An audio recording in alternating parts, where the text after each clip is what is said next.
કરીશું દક્ષિણ ગુજરાતની તો દક્ષિણ ગુજરાતમાં દે ધનાધન વરસાદ વરસી રહ્યો છે। ધરમપુર અને વલસાડ શહેરમાં 24 કલાકમાં 9 ઇંચ વરસાદ ખાબક્યો। વલસાડના અનેક વિસ્તારો પાણીમાં ગરકાવ થઈ ગયા છે। ઔરંગા નદીએ ભયજનક સપાટી વટાવતા પૂરની ભીતિ છે। હાલ ઔરંગા નદીની જળ સપાટી 6 મીટર પર પહોંચી તો બીજી તરફ તાપી જિલ્લામાં ભારે વરસાદને કારણે જનજીવન પ્રભાવિત છે। તાપી જિલ્લામાં કુલ 68 રસ્તાઓ બંધ કરવાની ફરજ પડી છે। વ્યારાના 16, ડોલવણ તાલુકાના 14, વાલોડ તાલુકાના 12 રસ્તા બંધ છે તો બીજી તરફ સુરતમાં તાપી નદી બે કાંઠે વહી રહી છે। અનેક વિસ્તારોમાં તાપી નદીના પાણી ઘૂસતા લોકો કાળા પાણીની સજા ભોગવી રહ્યા હોય તેવા આ દ્રશ્યો છે।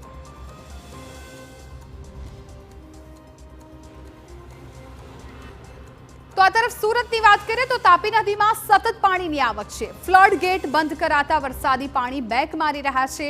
રાંદેરના સિદ્ધેશ્વર મહાદેવ મંદિરમાં વરસાદી પાણી ભરાઈ ગયું। મંદિર પરિસરમાં ઘૂંટણસભા પાણી ભરાયા છે। શહેરના નીચાણવાળા વિસ્તારમાં પણ પાણી ભરાઈ ગયા છે।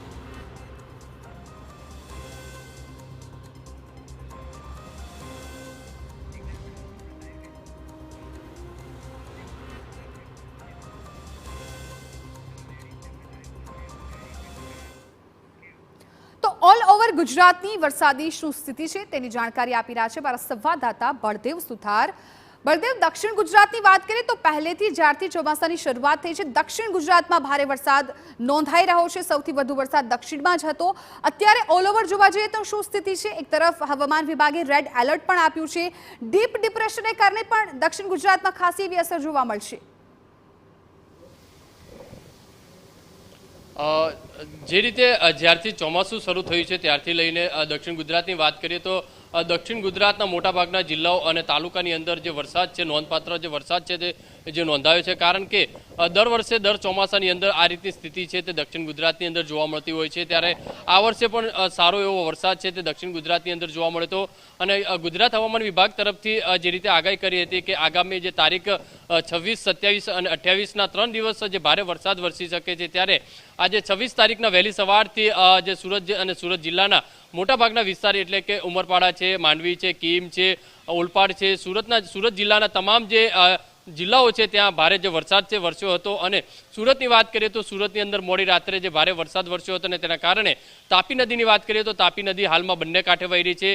ઉકાઈ ડેમના ઉપર કેચમેન્ટ જે વિસ્તાર છે ત્યાં પણ સતત જે વરસાદ પડી રહ્યો છે અને તેના કારણે જે ઉકાઈ ડેમની અંદર જે પાણીની આવક જે વધારે હોવાના કારણે ઉકાઈ ડેમની અંદરથી 2,45,000 ક્યુસેક જે પાણી છે તે તાપી નદીની અંદર જે છોડવામાં આવી રહ્યું છે। ખાસ કરીને વાત કરીએ તો જે આ વર્ષે જે તાપી નદીનો જે કેચમેન્ટ જે વિસ્તાર છે ત્યાં ભારે વરસાદ પડવાના કારણે જે પાણીનો આવરો છે તે વધુ જોવા મળે છે। દર વર્ષે ઉકાઈ ડેમની અંદરથી જે પાણી છોડવામાં આવતું હોય છે તે જે તાપી નદીની અંદર કોઝવે સુધી પહોંચતું હોય છે। પણ આ વર્ષે જે રીતે કોઝવેની સપાટીની વાત કરીએ તો કોઝવેની જે સપાટી છે તે 10 મીટરથી ઓવરફ્લો થઈ અને જે પાણી છે તે વહી રહ્યું છે। સાથે સાથે જે કોઝવેમાંથી 3 લાખ ક્યુસેક જેટલું જે પાણી છે તે અત્યારે તાપી નદીની અંદર વહી રહ્યું છે। હજી પણ હવામાન વિભાગ તરફથી આગાહી કરી છે કે આગામી 2 દિવસ જે રેડ એલર્ટ આપવામાં આવ્યું છે।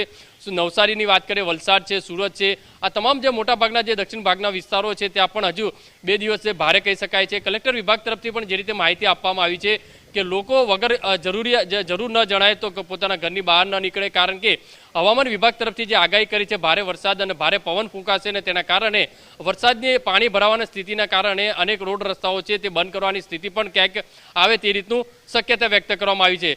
સુરત મહાનગરપાલિકાની વાત કરીએ તો સુરત મહાનગરપાલિકા દ્વારા પણ તમામ જે ફ્લડ ગેટ હતા તે બંધ કર્યા હતા। કારણ કે તાપી નદીનો જે જળસ્તર વધવાના કારણે જે ફ્લડ ગેટ મારફતે જે પાણી છે તે શહેરના નીચાણવાળા જે વિસ્તારોની અંદર બેક મારવાની જે સ્થિતિ હતી તે કેટલાક વિસ્તારોની અંદર સર્જાઈ હતી અને તેના કારણે હાલમાં તો જે ફ્લડ ગેટ છે તે પણ બંધ કરાયા છે। જે રીતે તાપી નદીનું જળસ્તર ધીરે ધીરે ઓછું થશે તે રીતે ફ્લડ ગેટ છે તે પણ શરૂ કરવામાં આવશે। જી બળદેવ, આભાર સમગ્ર માહિતી બદલ। તો દક્ષિણ ગુજરાતમાં ચોમાસાની શરૂઆતથી જ ભારે વરસાદ રહ્યો છે અને હજુ પણ રેડ એલર્ટ હવામાન વિભાગે આપ્યું છે એટલે આગામી દિવસોમાં પણ હજુ સ્થિતિ ખરાબ થઈ શકે છે।